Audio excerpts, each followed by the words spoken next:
Hi అండి, అందరికీ నమస్తే. నేను మీ సునీల్ మద్దాల. సబ్స్క్రైబర్లకి అలాగే వీడియో చూస్తున్నటువంటి వాళ్ళకి చాలామందికి నేను చెప్పే ఒక మాట అండి, ఏంటంటే వైసీపీని తిడుతూ చేస్తున్నటువంటి న్యూస్ ఏదైతే ఉందో అలా చేస్తే టీడీపీ వాడు అంటారు, టీడీపీని తిడుతూ చేస్తే వీడియో ఉంటే కనుక వైసీపీ వాడు అంటారు. ఈ మాటలు మానుకోండి. ఏది నిజమో ఏది అబద్ధమో ఒక్కసారి మీరు పక్కాగా ఒకసారి గ్రహించి వాస్తవం మాట్లాడుతున్నాడా లేదా అబద్ధం మాట్లాడుతున్నాడా అనేది మీరు గ్రహించి కామెంట్ చేయాలని నా అభిప్రాయం. ఒక్కసారి నేను ఈ వీడియోకి వెళ్ళే ముందు నేను మాట చెప్తున్నాను, ఏదైనా సరే మన వీడియోలు ఎక్కువ షేర్ అవ్వాలంటే కనుక ఒకటి లైక్ చేయడం మర్చిపోవద్దు, అలాగే కామెంట్ చేయండి, అలాగే షేర్ చేయండి. ప్లీజ్ లైక్ కామెంట్ షేర్ ఎట్టి పరిస్థితుల్లో మర్చిపోవద్దు. జగన్ ఆడిన అబద్ధాలు నిజమండి. ఒక గౌరవ ముఖ్యమంత్రి హోదాలో ఉన్నటువంటి జగన్ గారు, ఒక రాష్ట్రాన్ని పరిపాలిస్తున్నటువంటి ముఖ్యమంత్రి జగన్ గారు ఆడిన అబద్ధాలు చెప్పాలంటే కొంచెం గట్స్ ఉండాలండి నిజంగా.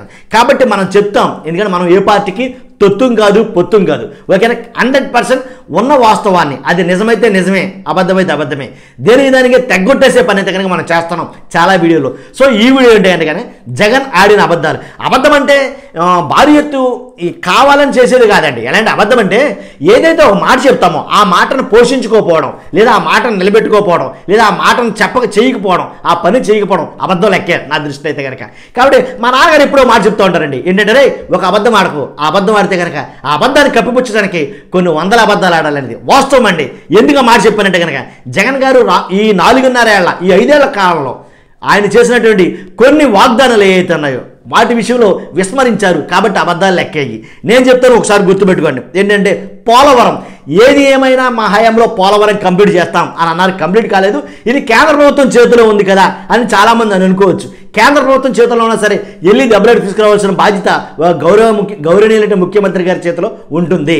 కాబట్టి పోలవరం పూర్తి కాలేదు, అదొక అబద్ధం ఆడినట్లు లెక్కే. నన్ను ప్రత్యేక హోదా ఈ స్టాండ్ తోటి, ప్రత్యేక హోదా అనే ఒక కార్డుతోటి ముఖ్యమంత్రి అయ్యారు జగన్మోహన్ రెడ్డి గారు, దాంట్లో డౌటే లేదు.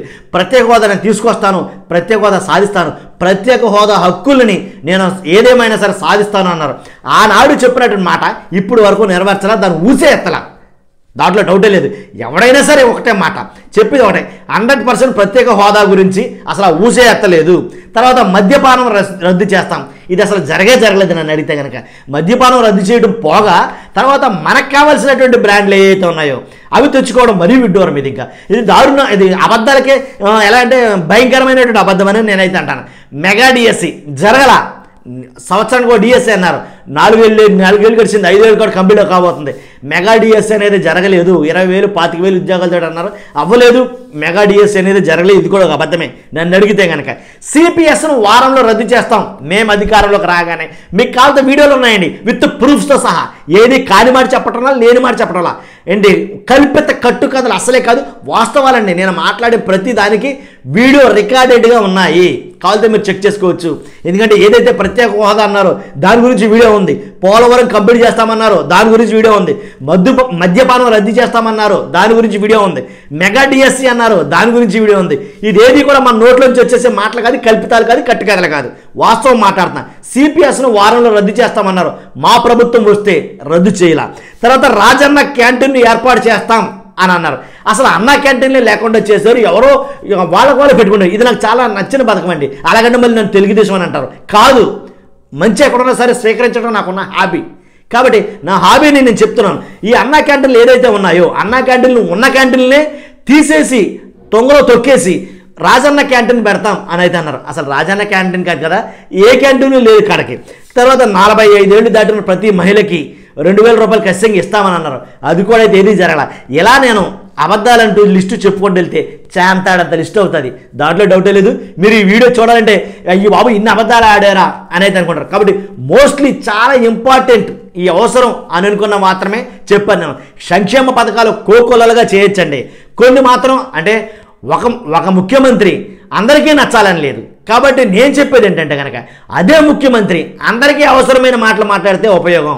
కాబట్టి చేస్తానన్నది చేసి ఫలమైతే చెప్పాలి. చేత కానిటువంటి హామీలు వాగ్దానాలు మళ్ళీ కురిపించొద్దు. ఎందుకంటే మరలా ఎన్నికలు వస్తున్నాయి, మరలా మేనిఫెస్టో తయారవుతుంది, ఈసారి ఎన్ని మాట్లాడతారో. ఇలాంటి అబద్ధాలను మచ్చుకు 7 మాత్రమే చెప్పా, ఇలాంటి 700 అబద్ధాల వరకు చెప్పగలను. కాబట్టి చూస్తూనే మీరు అందరూ కూడా నా మాటల్లో కనుక నిజం ఉందనుకుంటేనే లైక్ చేయండి, కామెంట్ చేయండి, అలాగే షేర్ చేయండి. నిజం ఉందనుకుంటేనే. నిజం కాదు ఇవన్నీ కట్టుకథలు కలుపుతారంటే కామెంట్ చేయవసరం లేదు. నా వీడియో స్కిప్ చేసి మీరు బయటకు వెళ్ళిపోవచ్చు, దాంట్లో డౌట్ లేదు. ఇలాంటి అబద్ధాలు చాలా ఉన్నాయి. ఏ ముఖ్యమంత్రి అయినా కానీ జరిగేదే చెప్పాలి, జరగని చెప్పకూడదు. అది నేను చెప్పేది అనమాట. చూస్తే మీరు అందరూ కూడా లైక్ చేయండి, అలాగే సబ్స్క్రైబ్ చేయండి. Thank you very much.